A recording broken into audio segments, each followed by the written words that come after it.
You've felt it, that sinking feeling in your stomach as you walk away from a deal, the nagging thought that you left money on the table, that you were outplayed, outmaneuvered, or worse, that you just gave in to avoid a confrontation. You see others confidently securing raises, closing major deals, and getting what they want, while you're stuck hoping for the best. That ends today. The truth is, negotiation isn't an art reserved for boardroom sharks. It's a science. And by the end of this video, you will understand the system. You will learn how to turn adversaries into partners, find power you never knew you had, and craft win-win agreements that not only get you what you want, but leave everyone feeling good about it. Let's begin. First, let's kill the Hollywood myth. Negotiation isn't about intimidation, ultimatums, or walking away dramatically. Modern neuroscience research shows that our brains are wired for cooperation, not conflict. When you understand this, everything changes. Forget everything you think you know about winning. The single biggest mistake in any negotiation is treating it like a fight over a fixed pie. This is called positional bargaining.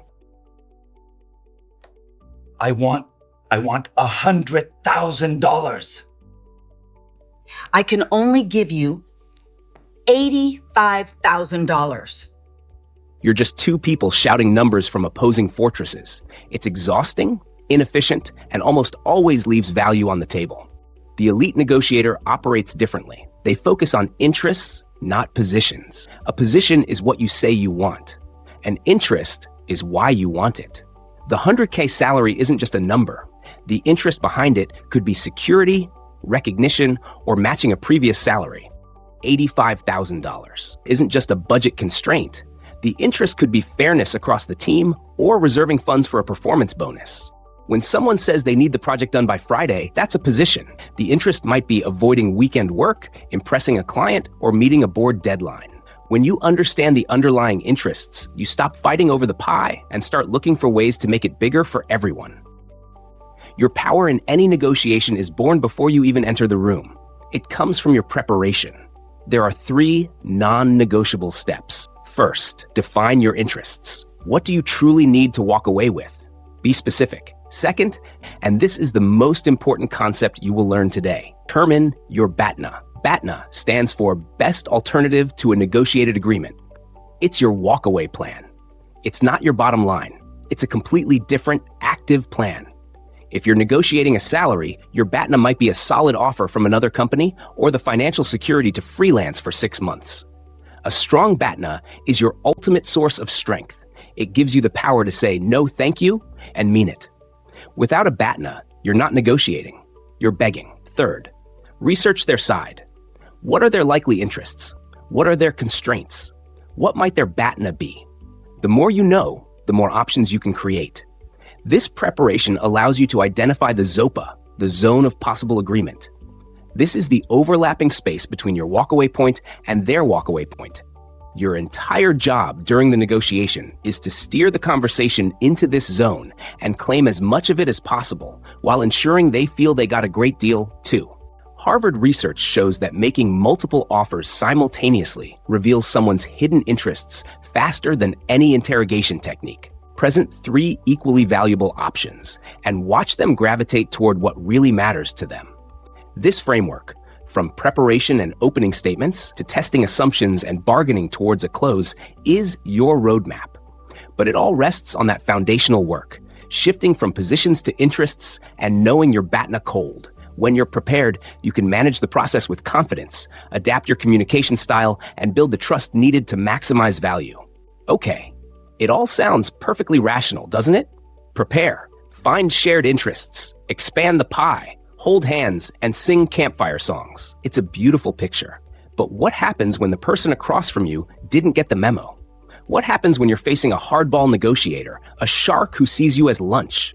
They hit you with a ridiculously low offer. They use high-pressure tactics. They threaten to walk away. They lie. Your beautiful collaborative plan just went out the window. Now what? This is the moment where most people panic. They either fold completely or they get angry and turn it into an ugly fight. Both are losing moves. The principled negotiator does neither. You don't have to become a shark to beat a shark. You just have to be a better navigator. The key is to reframe the attack. Do not engage with their position. Redirect it back to the principles of a fair negotiation. Let's get tactical. They hit you with an insulting lowball offer. Don't counter. Don't get offended. Look them in the eye, pause for a moment. Let the silence do the heavy lifting. And then use a reframing question. That's a much lower number than I was expecting. Can you help me understand how you arrived at that figure? You're not saying no. You're using their aggressive move as an intelligence-gathering opportunity. You're forcing them to justify their position with logic. Most of the time, they can't. What if they use a threat like, I have another offer on the table, take it or leave it? Don't flinch. Remember your BATNA. Your power comes from your alternative. Calmly respond. I understand you have to consider all your options, and so do I. Based on the value I bring, a more appropriate figure is X. If that's not possible, I respect that we may not find a fit. You call their bluff by showing you're not afraid to walk away. This is negotiation jujitsu. You use their aggressive energy against them. Don't stop there, though. See if you can turn the negotiation into a collaboration. In any negotiation, our brain often defaults to us versus them thinking. It's evolutionary programming. But when both sides feel satisfied with the agreement, business partnerships last longer and perform better. The trick is linguistic. Place negotiating with problem solving together. Instead of, what's your final offer? Try, what would need to be true for this to work brilliantly for both of us?